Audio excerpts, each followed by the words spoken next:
Okay, I'll just show you how to delete a mobile from the Bluetooth audio system in this 2020 Range Rover Sport. So Range Rover Sport will just forget this device, forget it. So that's it off my phone.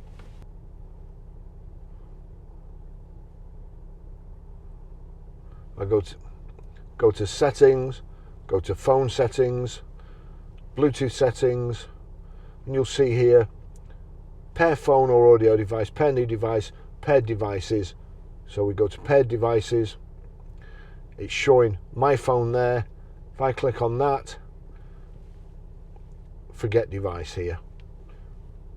But also, if you can't play audio or anything like that, just do exactly the same. Make sure there's a tick in audio, forget device. That's it gone.